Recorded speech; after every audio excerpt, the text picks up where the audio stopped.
오늘 하나님 말씀은 잠언 31장 1절에서 9절까지입니다. 르무엘 왕이 말씀하신 바 곧 그의 어머니가 그를 훈계한 잠언이라. 내 아들아 내가 무엇을 말하랴. 내 태에서 난 아들아 내가 무엇을 말하랴. 소원도를 얻은 아들아 내가 무엇을 말하랴. 내 힘을 여자들에게 쓰지 말며 왕들을 멸망시키는 일을 행하지 말지어다. 르무엘아 포도주를 마시는 것이 왕들에게 마땅하지 아니하고 왕들에게 마땅하지 아니하며 독주를 찾는 것이 주권자들에게 마땅하지 않도다.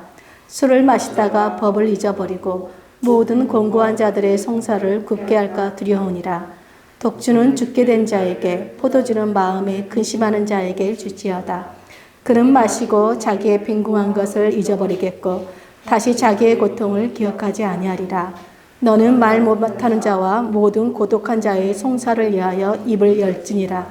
너는 입을 열어 공의로 재판하여 공고한 자와 궁핍한 자를 신원할지니라. 아멘. 잠언 31장 전체를 읽었어야 하지만 우리가 9절까지만 읽었습니다. 오늘 이제 환상의 커플이라는 제목을 가지고 함께 말씀을 나누려고 합니다. 잠언 31장은 르무엘 왕의 어머니가 자기 아들에게 준 가르침입니다.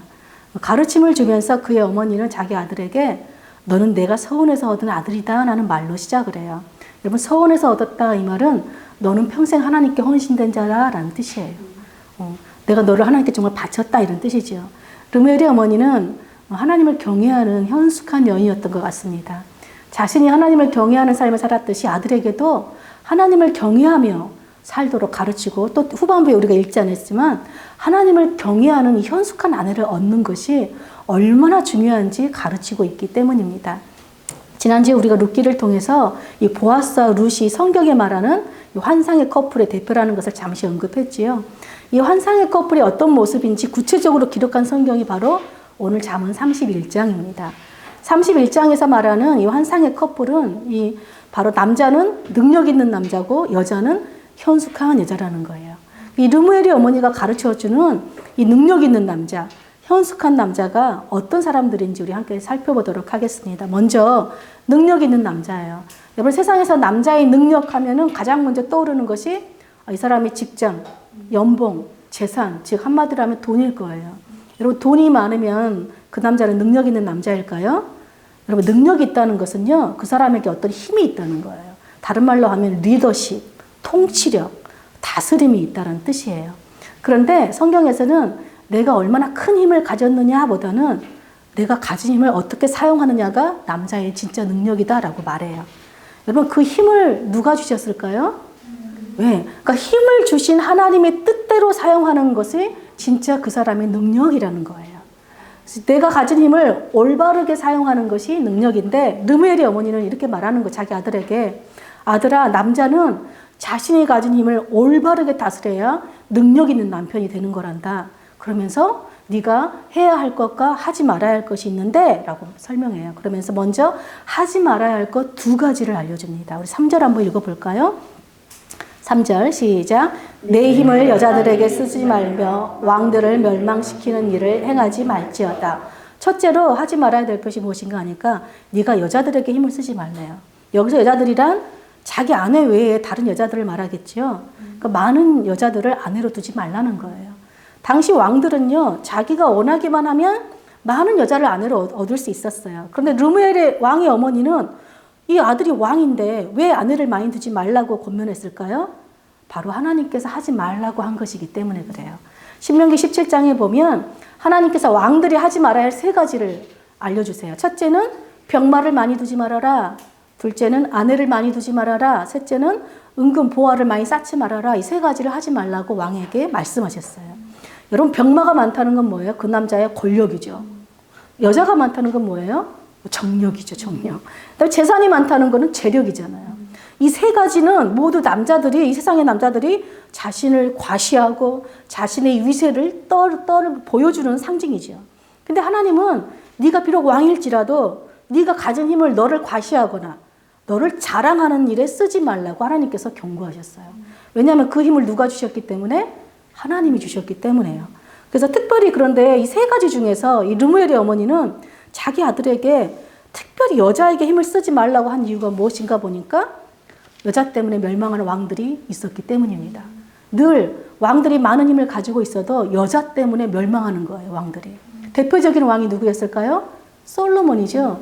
여러분, 왕 중에 여자를 가장 많이 아내로 둔 사람이 솔로몬이에요. 근데 솔로몬의 마지막이 어떻게 됐죠? 솔로몬이 하나님을 떠나서 우상에게 마음을 빼앗기죠. 다 여자들 때문에 그렇습니다. 근데 르무엘의 어머니는 너는 그 솔로몬 왕처럼 멸망의 길을 가서는 안 된다. 하나님을 경외하고 하나님의 말씀을 따라서 여자를 많이 둬서는 안 된다라고 지금 가르치는 거예요. 그러므로 여러분, 능력 있는 남자는요, 자신이 가진 힘을 누구에게 쓰냐? 하나님이 짝 쥐어준 자기 아내를 사랑하는 일에 힘쓰는 거예요. 이것이 남자의 능력의 기초고 남자의 능력의 시작이에요. 이 기초가 무너지면 남자는 모든 면에서 힘을 잘못 사용하는 사람이 되는 것입니다. 두 번째로 르무엘의 어머니가 아들에게 무엇을 하지 말라 그럴까요? 우리 4절 한번 읽어보겠습니다. 르무엘아, 포도주를 마시는 것이 왕들에게 마땅하지 아니하고 왕들에게 마땅하지 아니하며 독주를 찾는 것이 주권자들에게 마땅하지 않도다.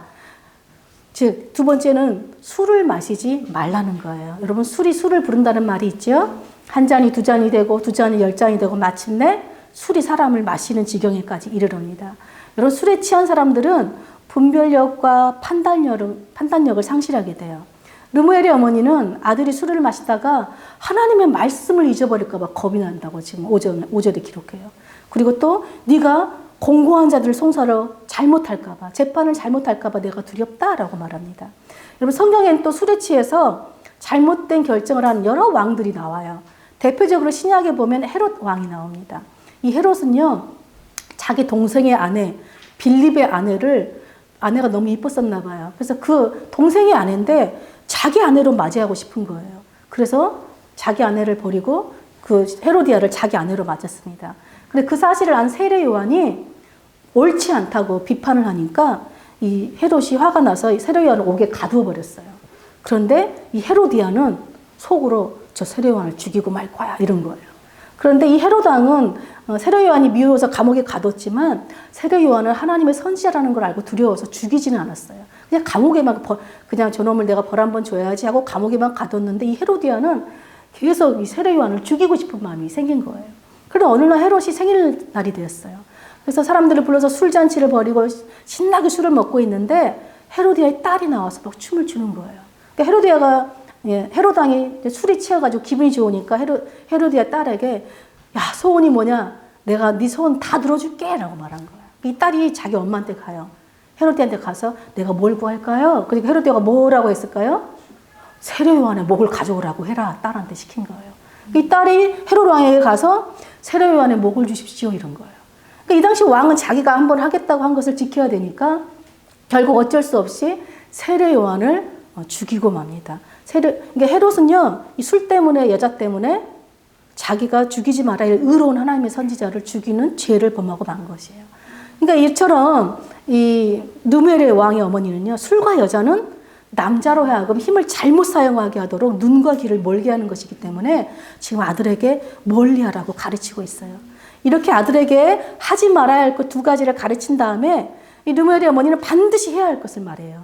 그게 8절과 9절입니다. 우리 8절, 9절 한번 읽어볼게요. 시작. 너는 말 못하는 자와 모든 고독한 자의 송사를 위하여 입을 열지니라. 너는 입을 열어 공의로 재판하여 공고한 자와 궁핍한 자를 신원할지니라. 지금 무엇을 하라고 그래요? 공평과 정의로 올바르게 다스리라 하는 거예요. 르무엘의 어머니는 이렇게 말하는 거예요. 네가 만약에 여자와 술을 멀리하면 너는 공평과 정의로 힘으로 올바르게 다스리는 좋은 왕이 된다. 이것이 하나님이 기뻐하는 사람이다 라고 지금 말하는 것입니다. 여러분들, 공평과 정의로 올바르게 다스리는 핵심이 무엇인가 들여다봤더니 바로 약자들의 권리를 보호해 주는 것이에요. 보면은 말 못하는 자들, 곤고한 자들, 고독한 자들, 궁핍한 자들은 다 어떤 사람들이냐면요, 자신을 변호할 능력이 없는 사람, 한마디로 말하면 비빌 언덕이 없고 힘없고 백없는 사람들을 말합니다. 르무엘의 어머니는 그 아들에게 너는 이렇게 힘없는 사람들을 위해 너의 힘을 올바르게 사용하라 가르쳐요. 왜냐하면 너에게 왕이라는 힘을 주신 분이 바로 하나님이시기 때문에 하나님의 말씀을 따라 너는 선하게 그 말씀대로 사용하라 라고 지금 가르치는 거예요. 여러분, 세상에서 항상 억울함을 당하는 자들이 누구일까요? 힘없는 자들이죠. 약자들입니다. 이 세상의 권력자들은 하나님께서 주신 힘을 약자들을 누르는 데 사용하고 또 약자들의 것을 빼앗는 걸 사용하고 또 심지어는 힘이 없다는 이유만으로 자신들이 한 죄를 약자들에게 뒤집어 씌우기도 합니다. 자신들의 어떤 탐욕을 위해서 약자들을 억울한 사람들을 만드는 일을 서슴지 않는 거예요. 그런데 이 르무엘 왕의 어머니는요, 너는 그렇게 세상의 악한 왕들처럼 살면 안 되고 하나님을 경외하는 하나님의 말씀을 따라 약자들을 보호하고 신원하는 왕이 되거라 지금 하고 말씀하시는 겁니다. 여러분, 하나님은요, 율법에 이미 말씀하셨어요. 사람을 레위기와 신명기에 보면 재판을 할 때 사람을 외모로 보지 말아라. 그리고 뇌물을 받지 말아라 그래요. 여러분, 뇌물은 누가 줄까요? 가난한 사람이 뇌물 줄 수 있겠어요? 다 그렇죠. 부자들이겠죠. 부자들이 자기 죄를 감추기 위해서 뇌물을 주는 거예요. 근데 너는 그런 뇌물을 받지 말라는 거예요. 또 외모를 보지 않는다는 건 뭐예요? 힘없는 사람이라고 차별하거나 무시하지 않고 그들을 존중해주고 그들의 말을 잘 들어주고 보호해준다는 것입니다. 이것이 바로 힘을 주신 하나님의 목적대로 올바르게 사용하는 능력 있는 왕의 모습이에요. 여러분, 여기서 왕은요, 남자들의 총칭이라고 말할 수 있어요. 하나님은 남자와 여자를 하나님의 형상대로 동등하게 지으셨어요. 그렇지만 여자를 남자의 권위 아래 두셨어요. 여기서 권위 아래 두셨다는 말은 남자를 더 우월하게 만들고 여자를 열등하게 만들었다, 그런 뜻이 아니에요. 왜 그럴까요? 여러분, 지금 르무엘 왕이 누구의 가르침을 받고 있어요? 엄마잖아요. 엄마도 여자잖아요. 이 왕이지만 엄마의 권위 아래 복종하는 거예요. 그러니까 뭐냐면 하나님의 어떤 권위는 질서의 문제라는 것이에요. 모든 인간은 권위 아래서 살아갑니다. 집에서 남자가 권위를 가지고 행사해요. 그런데 교회에 오면은 목사의 권위 아래 순종하는 걸 배우고 또 회사에 가면 회사 사장의 권위에 순종하는 걸 배우지요. 여자는 또 어떻습니까? 집에서 남자의 권위에 순종하는 법을 배우지만 자녀들에게는 권위를 가지고 또 행사하고 요즘은 여자들이 다 직장에서 상사이기도 하잖아요. 우리 성의 상사잖아요. 그러면 직원들에게 권위를 또 행사할 수 있는 거잖아요. 이렇듯 우리는 누군가에게 권위 아래서 순종하는 법을 배워요. 이게 뭐냐면 하나님의 질서를 배우는 것이고 하나님이 순종하는 법을 배우는 거고 무엇보다 이것이 하나님을 경외하는 법을 배우는 것입니다. 요즘 여성의 권위와 지위가 많이 높아졌어요. 그리고 맞벌이 부부도 많아지면서 이 남편과 아내의 역할이 바뀐 가정도 많지요. 그런데 아무리 시대가 바뀌고 또 역할이 바뀌었다고 해서 하나님이 어떤 정해주신 질서는 변함이 없습니다. 하나님께서 한 가정의 권위를 남자에게 분명히 임해 주셨어요. 그러므로 남자는 가정을 올바르게 다스릴 책임이, 1차적인 책임이 남자에게 있는 것입니다. 남편은 늘 아내의 말과 자녀들의 말에 귀를 기울이고 그들의 입이 되어줘야 돼요. 또 마음의 응어리나 억울함이 있으면 풀어줘야 되는 거예요. 왜냐하면 집안에서 약자가 누구예요? 아내와 아이들이기 때문에 그렇습니다. 그래야지 왕 같은 남자죠. 남자가 가정에서 이 권위를 올바르게 사용하지 못하면요, 아내들은 쉽게 깨져버려요. 그리고 아이들은 왜곡된 자아상을 가지게 됩니다. 여러분, 많은 남자들이 왕 대접을 받고 싶어 해요. 그렇죠? 그러려면 왕답게 살아야 돼요. 여러분, 왕답게 살아야 되는 게 뭐예요? 돈을 벌어다 준다고 막 아내를 굴림하고 자녀에게 말을 함부로 한다든지 이런 거는 왕 흉내내는 나쁜 남자예요. 한 가정의 남편으로서 하나님을 경외하고 하나님의 말씀을 따라 자신이 주신 그 힘을, 권위를 아내와 자녀를 사랑으로 섬길 때, 그리고 주변의 약자들을 위해서 자신의 힘과 능력을 사용할 때 그것이 진짜 왕 있는 남자의 능력인 것입니다. 그러면 우리 늘개뿐교회 남자 성도들은 하나님을 경외함으로 하나님이 주신 힘을 올바르게 사용하는 진짜 왕 같은 능력 있는 남자들이 되시길 축복합니다. 이어서 르무엘의 어머니는요, 그의 아들에게 남자가 가장 참된 복이 뭔가 봤더니요, 현숙한 아내를 만난 것이 가장 귀한 일이래요. 그러니까 이 얼마나 현숙한 여자가 귀한가 봤더니 보석보다 더 귀하대요. 우리나라 말로 현숙하단 말은 뭐 어질고 정숙하다, 차분하다 이런 뜻이 있지만 언어의 원래 뜻은 뭐냐면 힘 있다, 능력 있다, 똑같은 말이에요. 이것이 남자한테 가면 능력 있는 남자가 되고 이것이 여자한테 가면 현숙한 여자다라는 뜻으로 표현되는 것입니다. 그렇다면 보석보다 귀한 이 현숙한 아내의 모습이 어떤 모습일까요? 우리 11절, 12절 한번 읽어보겠습니다. 시작. 그런 자의 남편의 마음은 그를 믿나니 산업이 핍절하지 아니하겠으며 그런 자는 살아있는 동안에 그의 남편에게 선을 행하고 악을 행하지 아니하느니라. 첫 번째로 현숙한 아내는요. 현숙한 아내는 남편이 믿는 아내예요. 어떤 아내에게 남편이 믿을까요? 바로 평생 남편에게 선을 행하고 악을 행하지 않는데요. 바로 남편에게 선을 행한다는 건 무엇인가 들여다봤더니 집안의 산업이 핍절하지 않게 한다는 거예요. 여러분, 산업이 핍절하지 않다는 것은 집에 먹을 것이 떨어지지 않게 한다. 부족하지 않게 한다는 말이에요. 이 말은 아내가 돈을 막 벌어와가지고 집에 먹을 것을 다 채운다 이런 뜻이 아니라 1차적인 책임은 누구에게 있어요? 남편이 돈을 벌어오는 거예요. 돈을 벌어오는데 늘 부족함이 없게 한다는 거죠. 자, 어떤 남편은 돈을 많이 벌어와요. 그런데 늘 집이 부족해요. 아내가 당신 그거 가지고는 안 돼. 부족해. 우린 너무 모자라 하는 가정이 있고 어떤 남편은 많이 벌어다 주지는 않는데 아내가 늘 모자라지 않게 한다는 것이에요. 그러니까 벌어오는 건 남자의 능력인데 부족하지 않게 하는 건 누구의 능력이라는 거예요? 아내의 능력이라는 것이에요. 누가 시대가 변해서 아까도 얘기했지만 맞벌이 하는 가정도 있고 또 살림을 또 남편이 하는 경우도 있죠. 그러나 고대 사회부터 지금까지 살림은 대부분 여자들의 몫입니다. 그래서 이것이 남편이 믿는 아내의 모습이에요. 남편에게 평생 선을 행하는 모습이 무엇인가 하니까 남편을 구박하지 않는 거예요.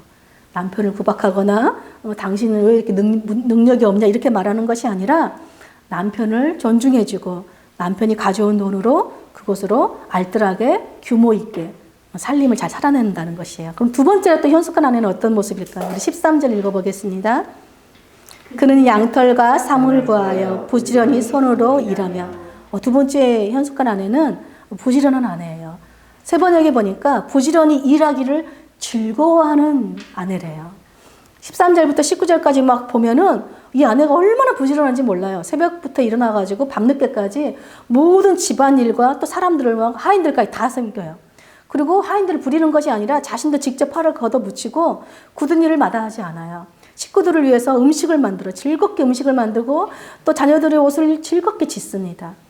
여러분, 현숙한 아내는 남편에게만 선을 행하는 사람이 아니라 자기 집안 모든 사람들에게도 선을 행하는 거예요. 근데 놀라운 것은 이 모든 일을 이 아내가 어떻게 하냐면 즐겁게 한다는 거예요. 뭐 억지로 막 짜증을 내면서 하는 것이 아니라 즐겁게 한다는 거예요. 가끔 어떤 사람들이 집안일은 능력 없는 여자들이나 하는 것처럼 말합니다. 내가 집안일이나 하려고 결혼을 한 줄 아나? 뭐 이렇게 말하죠. 그러나 여러분, 가정이 무너지지 않는 가장 그 중심에 무엇이 있냐면 아내가 그 자리, 살림이라는 자리를 지키고 있기 때문에 그렇습니다. 가장 중요하죠. 즐거운 마음으로 남편에게 선을 행하고 가족들에게 선을 행하는 이런 아내와 엄마가 있으면 여러분, 남편도 자녀들도 올바르게 세워져 가요. 즉, 좋은 집안에 가장 좋은 가르침을 주는 스승이 엄마라는 것입니다. 그래서 이렇듯 남편과 자녀들이 이 믿고 정말 믿는 현숙한 아내는 너무 능력 있고 좋은 아내예요. 근데 이 현숙한 아내는 여기에 머무르지 않죠. 우리 20절도 함께 보겠습니다. 시작. 그는 공고한 자에게 손을 펴며 궁핍한 자를 위해 손을 내밀며.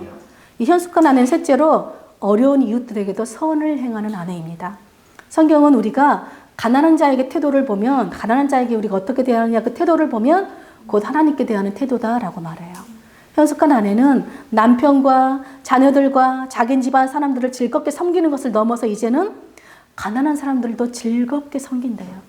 자기들의 먹을 음식과 입을 옷만 준비하는 것이 아니라 가난한 사람들을 위해서도 음식과 옷을 준비한다는 거예요. 즐겁게. 근데 현숙한 아내를 보면 선을 베푸는 걸 즐거워하는 사람이다 하는 걸 알 수 있습니다.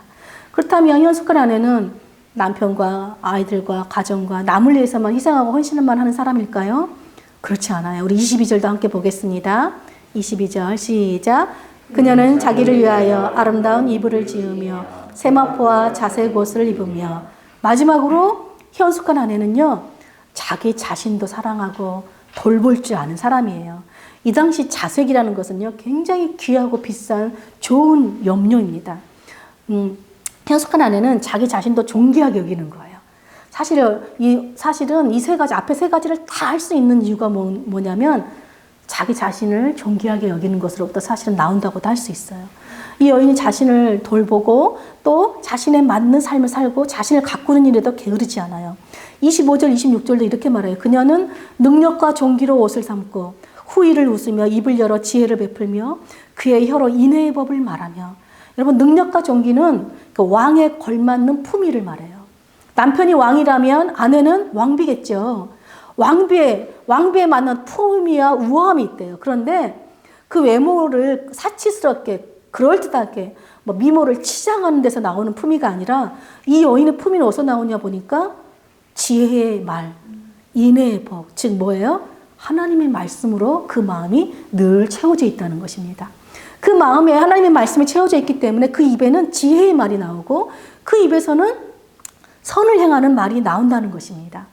여러분, 우리가 우리 자신을 품위 있고 우아하게 지키고 가꾸는 비결이 무엇이냐고 보니까 우리가 아무리 성형수술하고 화장 예쁘게 해도 비싼 옷 입어도요, 우리 품위가 드러나지 않는데 우리가 하나님을 경외하는 그 하나님의 말씀을 우리 안에 채우면 우리가 하나님의 자녀라는 그 존귀한 품위가 드러난다는 것입니다. 현숙한 하나를 딱 종합해 보면 슈퍼우먼 같아요. 그죠? 모든 다방면에서 완벽해요. 도대체 이런 능력이 어디서 나오는 걸까요? 바로 하나님을 경외하는 마음에서 나온다고 말해요. 시편 25편 14절에 보면은 앞부분에 여호와의 친밀함이 그를 경외하는 자들에게 있다라고 말해요. 그러니까 현숙한 아내의 능력이 어디서 오냐? 하나님과의 친밀한 관계에서 온다는 거예요. 현숙한 아내가 모든 일을 이렇게 완벽하게 즐겁게 할 수 있는 능력이 어디서 오냐? 하나님과의 친밀한 관계, 하나님과의 그 사랑의 관계에서 온다는 것입니다.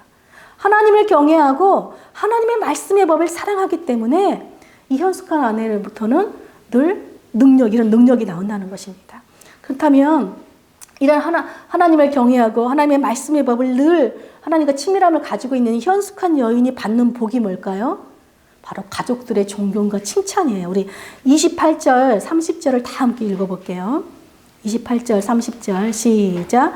그의 자식들은 일어나 감사하며 그의 남편은 칭찬하기를 덕행이 있는 여자가 많으나 그대는 모든 여자보다 뛰어나다 하느니라. 고운 것도 거짓되고 아름다운 것도 헛되나 오직 여호와를 경외하는 여자는 칭찬을 받을 것이라. 아멘. 여러분, 고대 시대부터 여자가 칭찬받는 거 흔하지 않습니다. 그렇죠? 여자들은 늘 무시받고 차별받는 대상이지 여자를 칭찬하는 거 흔하지 않아요. 여러분, 세상에서 아까 남자의 능력하면 뭐였어요? 돈이었잖아요. 자, 여자의 능력하면 뭘까요? 세상에서는 미모가 능력이에요. 여자들한테는 미모가 무기라 그러잖아요. 그죠? 여러분, 세상은요, 남자는 돈, 여자는 미모를 최우선으로 가치로 삼아요. 그런데 하나님은 우리에게 분명히 말씀하세요. 고운 것도 거짓되고 아름다운 것도 헛되나 오직 여호와를 경외하는 여자는 칭찬을 받을 것이다. 여러분, 남보다 가족에게 인정받고 칭찬받는 것이 훨씬 어렵죠? 그래서 가족에게 칭찬받는 것처럼 귀하고 아름다운 축복도 없습니다. 근데 현숙한 아내는 남편에게 칭찬받아요. 자녀들에게는 존경을 받습니다. 이것이 여자가 또 아내로 어머니로서 누릴 수 있는 정말 최고의 축복이라는 것이에요. 근데 이 현숙한 여인은 가족들에게 칭찬받으려고, 자녀들에게 인정받으려고 이렇게 헌신하고 희생하는 것이 아니라는 거예요. 하나님을 경외하고 하나님의 말씀의 법을 지키고 사는 것을 최고의 가치를 두고 살았더니 그 결과로 하나님께서 이런 복을 누리게 하셨다는 것입니다. 그런데 현숙한 여인은 가족들에게만 칭찬을 받았을까요? 31절에 보니까요, 온 성의 사람들도 그녀를 칭찬하였다고 말해요. 그러니까 한마디로 현숙한 여인은 가족과 다른 사람들뿐만 아니라 하나님께도 칭찬받고 인정받는 축복의 사람인 것입니다.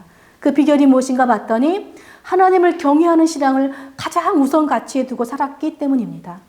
사랑하는 늘기쁨교회 모든 여성분들은 하나님을 경외함으로 하나님과 사람 앞에서 칭찬받는 품이 있는 현숙한 여인들로 사시길 축복합니다. 네. 오늘 잠언 31장을 통해서 우리는 이 환상의 커플이 어떤 커플인가 봤더니 능력 있는 남편과 이 현숙한 아내였어요. 그런데 이 환상의 커플을 종합해보면 딱 한 가지 삶으로 드러나요. 남자도 여자도 둘 다 뭐예요? 힘이 있어요. 리더십이 있어요. 통치력이 있어요. 이건 뭐냐면 하나님이 맨 처음 아담과 하와를 지으시고 주신 다스려라 하는 그 통치권이죠. 그런데 하나님의 목적대로 그 힘을 사용하고 하나님의 목적대로 리더십을 발휘했더니 어떤 결과가 나와요? 사람들에게 선을 행하는 삶을 살았다는 거예요. 하나님을 경외하고 하나님의 말씀을 최우선으로 가치로 두었더니 그 결과가 사람들에게 선을 행하는 삶으로 드러났다는 것이에요. 여기서 사람들은 누구예요? 가족, 이웃, 그리고 나 자신까지도 포함되는 거예요. 나 자신에게조차도 하나님이 주신 힘을 선하게 사용한다는 것입니다. 이것이 하나님을 경외함으로 선을 행하며 사는 환상의 커플들의 모습인 것입니다. 여러분, 그런데 우리에게 선을 행할 능력이 있을까요?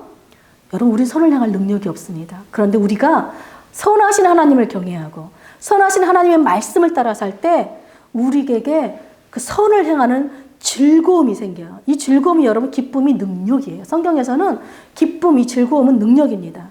이 즐거움, 기쁨이 하나님으로부터 오는 선한 능력인 것이에요. 어제가 스승의 날이었죠. 여러분 저렇게 이쁜 화분구 주신 거 너무 감사해요. 또 어제가 세계 가정의 날이었어요. 세계도 다 가정의 날로 정하더라고요. 또 이번 주 22일은 부부의 날입니다. 근데 여러분이 우리 힘으로 가정을 세울 수 있을까요? 우리 힘으로 가정을 지킬 수 있을까요? 여러분, 아내가 내 힘으로 남편 지킬 수 있어요? 내 힘으로 우리가 자녀들 지킬 수 있을까요? 전혀 그럴 수 없습니다. 우리가 가정을 세우고 지킬 수 있는 비결은요, 우리가 하나님을 경외하고 그분의 말씀을 따라 살 때 하나님께서 우리를 선한 능력으로 덮어주시고 지켜주시고 보호하시는 거예요. 그래서 여러분, 하나님의 선한 능력이 임할 때 그 가정에는 어떻게 될까요? 부부가 기쁨으로 서로 사랑하는 거예요. 또 기쁨으로 서로를 도와주는 거예요. 서로를 성장시켜주는 거예요. 그래서 부부는요, 가장 좋은 스승이 될 수 있어요. 서로를 성장시켜주기 때문에 그래요. 그리고 두 사람이 그 자신들이 가진 선한 능력을 다른 사람에게도 베푸는 그런 삶을 살게 되는 것입니다.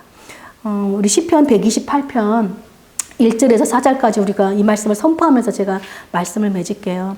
이 말씀처럼 우리 늘 기쁜 공동체는 여호와를 경외하는 복을 누리는 그 축복을 살길 축복합니다. 우리 다 같이 한번 선포하겠습니다. 시작. 여호와를 경외하며 그의 길을 걷는 자마다 복이 있도다. 내가 내 손이 수고한 대로 먹을 것이라. 내가 복되고 형통하리로다.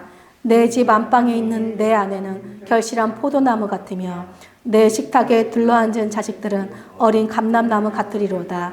여호와를 경외하는 자는 이같이 복을 얻으리로다. 아멘. 이 말씀처럼 우리 늘 기쁜 교회 모든 성도들은 하나님을 경외하고 그분의 말씀을 따라 사는 것을 최고의 가치로 두므로 하나님의 선한 능력을 따라 하나님의 주신 여러분들 각자에게 주신 그 힘을, 은사를 하나님의 목적에 맞게 선한 말을 하고 선한 행동을 하는 축복의 사람들로 사시기를 간절히 축복합니다. 아멘.